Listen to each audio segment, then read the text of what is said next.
الله الرحمن الرحيم. السلام عليكم ورحمة الله وبركاته. النهارده هعمل لكم فيديو على المارشاليه او المكنه لما تكون عندك انت. ممكن تكون عم معفش مثلا وطالع من عند الميكانيكي، او انت مثلا اديت المارشاليه وجيت تطلع ونزلت المارشاليه جيت تطلع لقيت معاك خبطه. تمام. او من غير ما تدي المارشاليه وانت ماشي بظروفها مثلا علق معاك وبدات تعمل معاك رزعه او تعمل معاك خبطه مع الغيارات، مثلا تحس بنتشه في المكنه جامد زي ما يكون حاطط كسر في القارونه. طب دي بتبقى عباره عن ايه؟ دي بيبقى ممكن يكون الجراب معلق، وممكن يكون مثلا عصفوره علقت، وممكن يكون الدراع نفسه علق. فانا هقول لك دلوقتي لما تحصل معاك الحركه ديت وانت لوحدك او انت على الطريق او انت مش عارف تتعامل ازاي، او المسافه بينك وبين الميكانيكي بتاعك كبيره عم تروح له، انا اقول لك تعمل ايه لحد ما تروح الميكانيكي بتاعك، او ممكن تعمل انت بنفسك. تمام. تعالى معايا واحده واحده اوريك الدراع لما يكون معلق. بص يا باشا، ده دراع المارشاليه اهوت.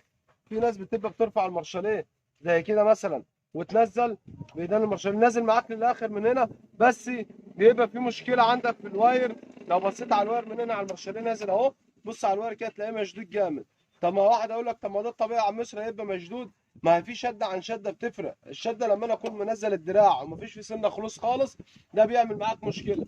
طب المشكله دي ايه؟ انا ممكن وانا برفع كده مثلا وانزل المارشاليه معايا ما ردش معايا للاخر او ما نزلش للاخر، وممكن يكون انا المارشاليه زعق معايا وانا شادد العلاج بتاعه من هنا جامد. يعني مثلا انا يكون المارشاليه وانا برفع بيزعق معايا، تمام، فانا شغلت راسي كده رحت ماسك العلاج بتاع المارشاليه ده، قعدت اشد فيه عليت عليه عشان المارشاليه يرجع. المارشاليه رجع معايا بس جيت اطلع من قدام راح عامل معايا خطأ. طب لو في الحركه دي اتعامل معاك كده وانت ما تعرفش، او انت نزلت العلاج ده على الاخر لتحت وطيته خالص وما منعش معاك الخبطه، ترجع ورا على طول من غير ما تتكلم، هتعمل اللي انا هقول لك عليه دلوقتي. وبعد كده انت بتروح الميكانيكي بتاعك يغير لك سلك، او ممكن من غير ما تروح الميكانيكي بتاعك اللي هقول لك عليه تعمله هو اللي هيطلع العيب منه. تعالى معايا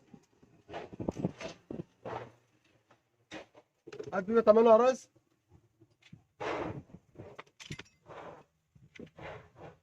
بص يا باشا، ده دلوقتي العصفوره. طبعا احنا بنقول لما المارشاليه او ان اديت المارشاليه ونزلته ورجعت قدام وبدات تخبط معايا، لو بصيت على العصفوره دي من هنا هتلاقي، بص، هو المارشاليه نازل من قدام.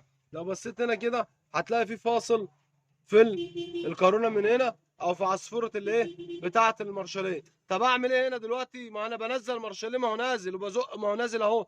هتروح جاي مفتاح 8 او بيبقى 8 او بنسه، تمام، او بنسه، هتجيب اللاكور ده اهو. لاحظ بقى، ركز على العصفوره دي جامد كده. هتروح مهول اللاكور، بص بص بص العصفوره عملت ايه؟ رجعت ورا خالص اهي، ريحت لوحدها من غير انا مزقها.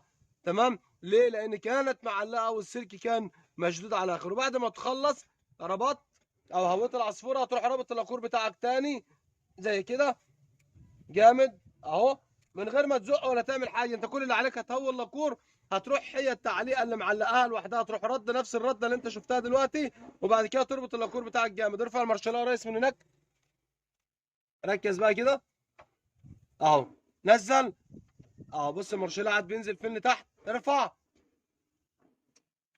نزل. بس طبعا كده منعت معاك الخبطه ومنعت معاك الشده بتاعت المارشاليه. فده كان الحركه ديت، لان في ناس كتير بتعملها وبتاع في المشكله ديت، ولو دنيت ماشي عليها تقول لك ده هي ممكن سنه معلقه وبتاع، بتتكسر التروس بتاع الكورونا وبيكبر نفسه، او بيضطر ان هو يروح يغير تروس الكورونا وبيدخل نفسه في متاهات عشان خاطر اللاكور بيبقى عايز يتهوى شويه زي ما انا وريتك كده، بتبقى السلك شد. فواحد يقول لك طب انا كنت ماشي بيه كويس. طب احنا مفيش مشكله، ما انا بقول لك ممكن تشد وتنزل الجراب يعلق. لو الجراب مكسور منه حته مثلا ومتكسر بيعمل تعليقه في السلك، ما بيردش السلك للاخر. لو السلك الداخلي تخين، انت مركبه تخين مثلا، في ناس بتركب سلك دبرياج في اليد اللي قدام، لو راكب تخين وبقاله فتره جامده ممكن يكون صدى من جوه ما بيردش الدوسه للاخر. كل ديت عوامل بتوديك لتروس الكورونا، فحافظ عليها. وده كان فيديونا النهارده، الفيديو بتاعنا على توعيه لما المارشاليه يعمل معاك نتشه لقدام تقف على طول تعمل اللي انا بقول لك عليه. واستنونا في فيديو جاي ان شاء الله. السلام عليكم ورحمه الله وبركاته.